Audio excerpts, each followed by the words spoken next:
Hey there, everyone. Thank you so much for joining me, and I apologize about the delay. We had some minor technical difficulties, but we are online here and ready to start our morning Monday market huddle. Thank you so much for joining us. This one's all about how to survive and thrive in a recession. My name is Ryan Keeproth, an advisor with Secured Retirement. Thank you so much for joining us here today. Certainly feel free to enter the chat room and ask any questions that you may have. The information in these opinions are subject to change without notice. Any type of investing involves risk, including the loss of principal, and there are no guarantees.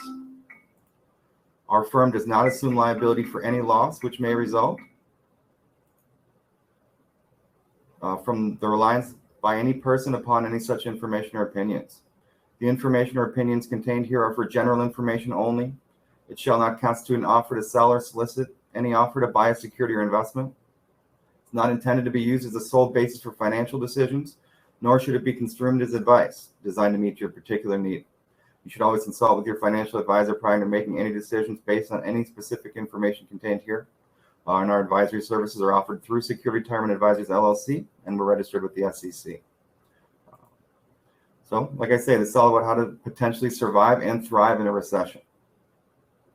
The right strategies and advice can be the perfect antidote to recession panic. In today's market huddle, I'm going to be sharing with you some helpful strategies for avoiding panic so that you can weather any recession. As you can see in the chart here, this is showing recessions since 1970 and how long they lasted. You can see that some last a little bit longer than others. A little thicker bar there. Some are shorter than others, as you can see in 2020. That was the COVID recession.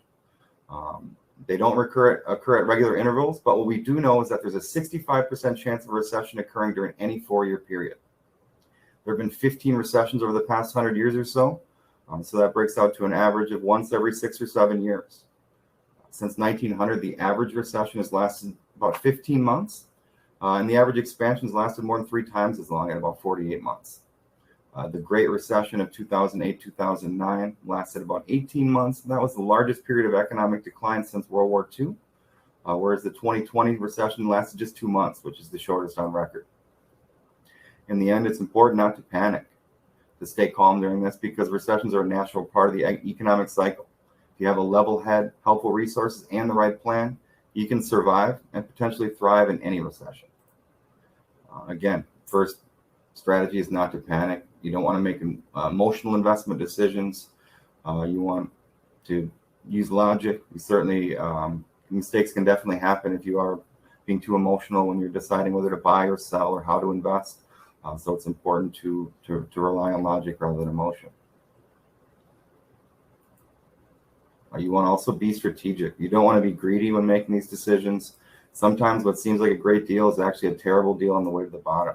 You can think back to 4 or 5 years ago when GE was starting to fall. Everyone was buying back into that position, thinking that it's been a bellwether essentially for dividend payments for so many years, and so I think a lot of people tried to catch it on the way bottom and the way down, and probably lost a lot of resources doing so. They always say, try not to catch a falling knife. It's tough to try to do that. So it's tough to try to find the bottom, and you can lose a lot of resources trying to do so.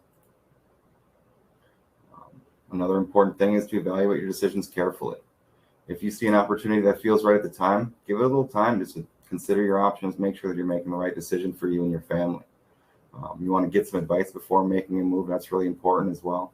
If you have a financial professional, if you're working with us, it's often important to get us involved. Give us a call. We can talk you through these things just to make sure that the decision you're making is aligned with your plan, is aligned with your short and long-term goals. It can help you avoid some real nasty mistakes.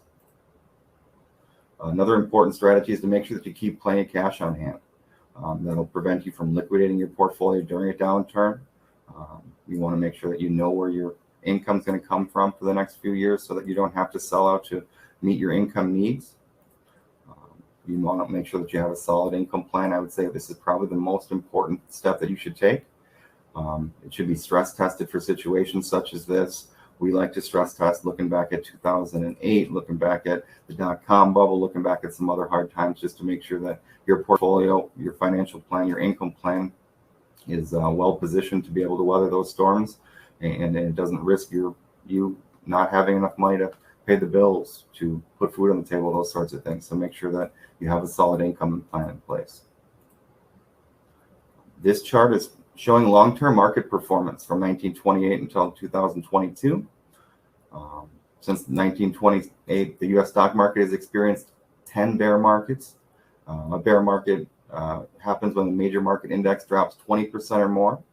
Those bear markets have ranged in length from 6 months to 2.8 years. So they can be relatively short-lived. They can last a little bit longer as well. And just like a recession, we never really know when a bear market is going to come into play. There are some indicators, but oftentimes they can be false indicators.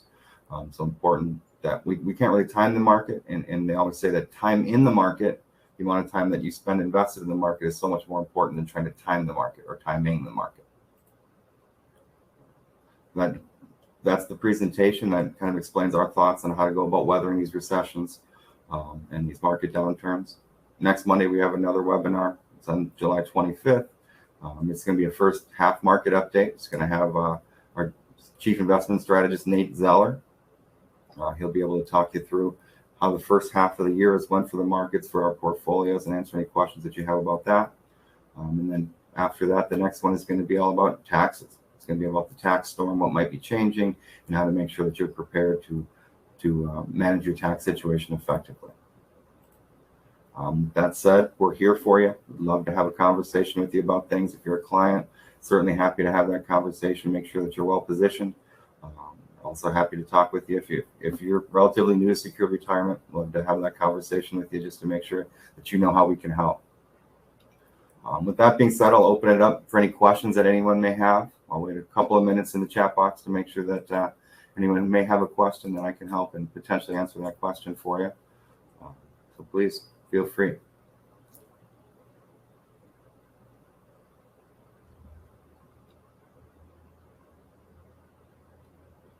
Thank you, Kurt. Thanks for showing up and watching this today. Appreciate your attendance.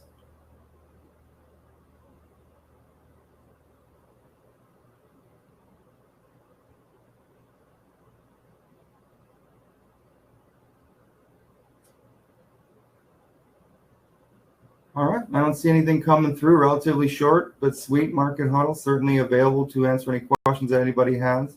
Definitely appreciate you all showing up and attending today, and have a great rest of your week. Thank you so much.